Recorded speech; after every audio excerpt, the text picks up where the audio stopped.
लोग कहते हैं सुदामा दरिद्र था, पर सुदामा दरिद्र नहीं थे प्यारे। सुदामा जी गरीब जरूर थे। हाँ, बरसात के समय छत से पानी गिरता था, पूरा घर भर जाता था और खाने के लिए अन्न के दाने नहीं था। कहते हैं सुदामा जी के घर में 1 किलो आटा एक समय कभी एक साथ जमा नहीं हुआ, 1 किलो चावल कभी नहीं रहा।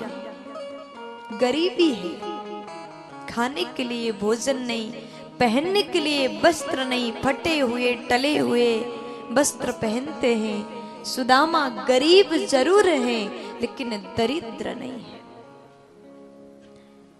अगर देखा जाए तो सुदामा जैसे अमीर इस दुनिया में कोई और नहीं है। कभी प्रभु से ये नहीं कहा कि हमें क्यों गरीब बना दिया, कभी कोई शिकायत नहीं की। जैसा भगवान ने दिया उसी में प्रसन्नता पूर्वक निवास किया। उनके घर में धन संपत्ति दौलत नहीं था, पर उनके पास में सबसे बड़ा धन संतोष रूपी धन है। अगर व्यक्ति के पास में दौलत का, पैसों का धन ना हो तो चलेगा, लेकिन संतोष रूपी धन हो जाए तो दुनिया में उससे बड़ा अमीर कोई हो ही नहीं सकता। सुदामा के पास संतोष रूपी धन है। जो मिला, जो दिया, उसी में अत्यंत खुश है। भजन करते, हरि को याद करते। अगर हम और आप जैसे लोग हो और गरीबी में जीना पड़े तो हम प्रभु को डांटेंगे, हमें धन क्यों नहीं दिया, हमें गरीब क्यों बना दिया। लेकिन सुदामा ने कभी शिकायत नहीं की। भिक्षा के लिए गए, छोटे बच्चे रो रहे, माँ भूख लगी, कुछ दो कुछ दो। माँ कहते अभी इंतजार करो। आग जलाया, बर्तन चढ़ाया, पानी भरा, उसमें पत्थर डाल करके कहती आलू उबल रहा, इंतजार करो। छोटे बच्चे रोते रोते सो जाते हैं। रोज यही नियम चल रहा है। आज भूखे, कल थोड़ा सा कुछ मिला, फिर सुबह मिला तो शाम का कुछ नहीं। सुंदर पत्नी सुशीला है। ये दुख, ये गरीबी कृष्ण को देखा नहीं गया। भगवान ब्राह्मण बनके, भिक्षुक बनके सुदामा के घर में गए। जाकर के कहा भिक्षाम देहि। सुदामा जी घर पर नहीं है। पत्नी बाहर आई, हाथ जोड़ के कहा प्रभु हमें क्षमा करिए, क्योंकि मेरे घर में इस समय सूतक है, आपको कुछ नहीं दे सकते। गरीबी रूपी कन्या ने जन्म लिया है। ब्राह्मण बोले अच्छा, तो आपके पति कौन है, कहाँ गए? देवी सुशीला बोली हमारे पति सुदामा जी हैं, भिक्षा के लिए गए। अच्छा, वही सुदामा जिनके मित्र द्वारिकाधीश हैं? देवी जी बोली मुझे तो पता नहीं।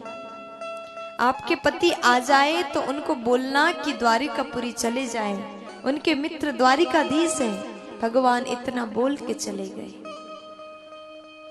सुशीला के पास उस भिक्षुक रूप में आए भगवान को देने के लिए कुछ नहीं था, लेकिन बाड़ी द्वारा सम्मान किया।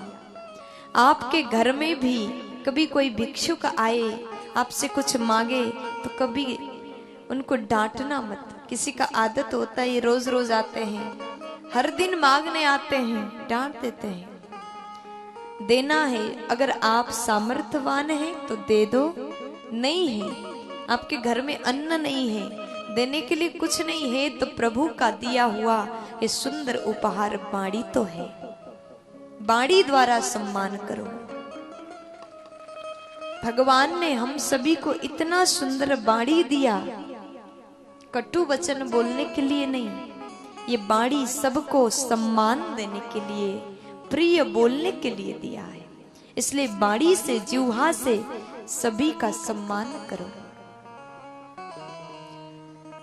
सुशीला इंतजार कर रही। शाम को जब सुदामा जी आए, उसके बाद सुदामा के पास में गई, स्वामी एक निवेदन करना चाहती।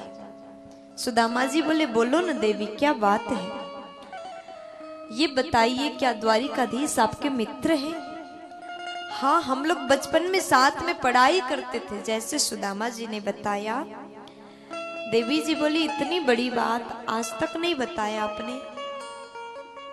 सुदामा जी बोले कि कभी ये चर्चा हुआ ही नहीं, इसलिए मैंने इतना विशेष नहीं समझा बताने के लिए, इसलिए नहीं बताया। सुशीला जी बोली, स्वामी अगर द्वारिकाधीश आपके मित्र हैं तो आप जाते क्यों नहीं? जाइए ना, हो सकता है प्रभु कुछ दे दे हमें। सुदामा जी बोले, वहां जाऊं और मांगने की इच्छा को लेकर के जाऊं तो मैं कभी नहीं जाऊंगा, क्योंकि मैं अपने मित्र के घर में कुछ पाने की इच्छा को लेकर के नहीं जा सकता। अगर मांगने के लिए भेजना हो तो मैं कभी नहीं जाऊंगा। सुशीला बोली, नहीं प्रभु, दर्शन के लिए जाएं।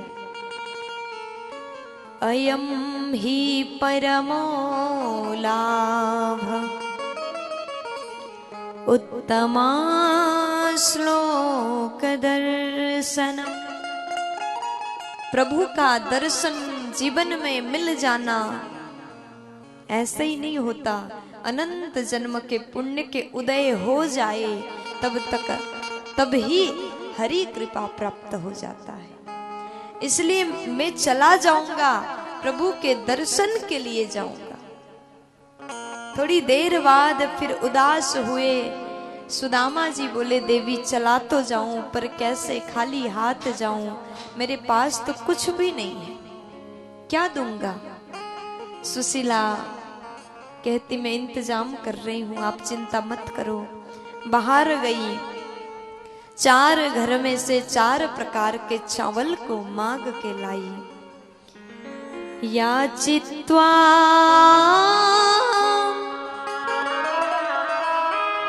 चतुरो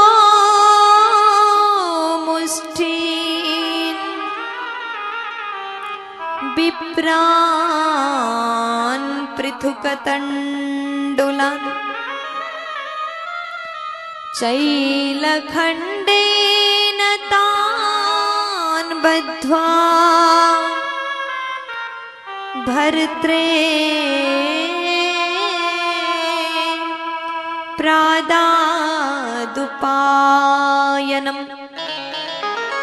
4 घर में से 4 प्रकार के चावल को मांग लाई।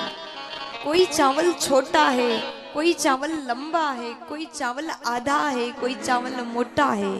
4 प्रकार के चावल को एक वस्त्र में रखा, लेकिन एक सुंदर वस्त्र भी नहीं था। चैलखण्डेन तान् बद्ध्वा, फटा हुआ टला हुआ वस्त्र में बांधा और वो पोटली अपने पति को दिया। जाइए, ये ले जा करके प्रभु को देना, यही हमारे तरफ से उपहार है, वो अवश्य स्वीकार करेंगे। सुदामा जी एक हाथ में वो पोटली और एक हाथ में लाठी है। दुबले पतले ब्राह्मण निकल गए, चलते चलते खाली पैर चल रहे हैं। जाते जाते एक विशाल नदी आया, नदी के किनारे बैठ गए। इतना विशाल नदी कैसे पार करूं?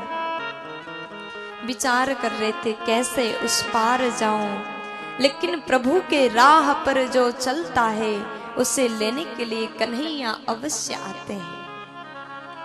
प्रभु आ गए, केवट बन के आए, अपना नाव नदी के किनारे लगाया, चिल्लाने लगे, अरे भाई किसी को पार जाना है, किसी को पार जाना है। सुदामा जी बोले, भैया मुझे पार करा दो। दौड़ के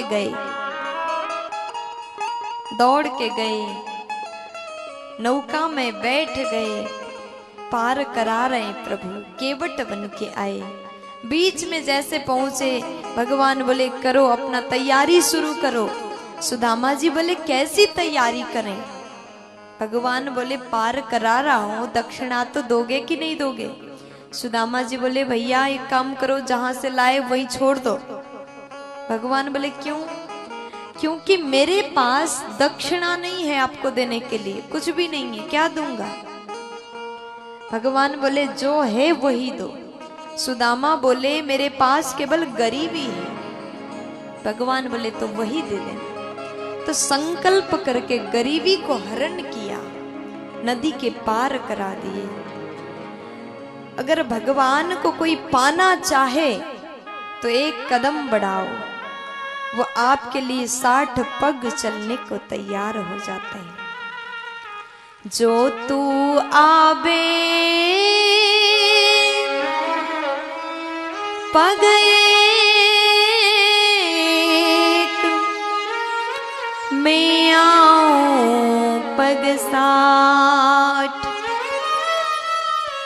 जो तू करो काठ सो, मेलो है कालाट। जो तू कर्रो काठ सो, मैं लोहे का लाट। अगर तुम मेरे लिए आओगे तो मैं तुम्हारे लिए आऊंगा। अगर तुम झुकना जानते हो तो मैं भी उठाना जानता हूँ। अगर तुम अभिमान अपने अंदर लाओगे तो मैं भी तुमसे बड़ा बन सकता हूं। आज श्री सुदामा जी धीरे धीरे धीरे धीरे चल रहे हैं। कभी गिर जाते हैं, कभी उठ जाते हैं, और थोड़ा आगे गए, रात हो गया, सो गए।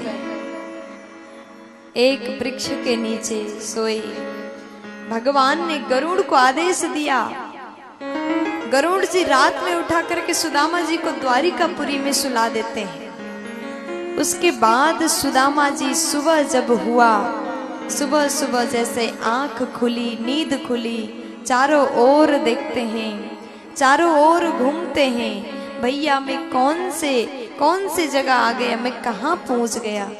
सबसे पूछते हैं कौन सी जगह है, इस जगह का नाम क्या है। द्वारपाल खड़े, द्वारपाल से पूछा भैया बोलो ना ये कहाँ है। द्वारपाल बोले आप द्वारिकापुरी में। अच्छा यहाँ मैं कैसे पहुंचा, मैं तो एक वृक्ष के नीचे सो रहा था। प्रभु की लीला कोई समझ नहीं पाता। द्वारपाल से कहते जाओ जाकर के कान्हा को कह दो कि मैं आया हूं। अब यहाँ द्वारपाल बोले कौन कान्हा, यहाँ कान्हा को कोई नहीं जानता। फिर बोले कृष्ण को कह दो कि मैं आया हूं। कौन कृष्णा, तुम ऐसे कैसे बोल सकते हो, हमारे द्वारिकाधीश हमारे राजा का नाम ऐसे ले रहे हो। हमारे द्वारिकाधीश अनंत श्री विभूषित द्वारिकाधीश श्री कृष्णचंद्र जी महाराज, ऐसे नाम लिया जाता है।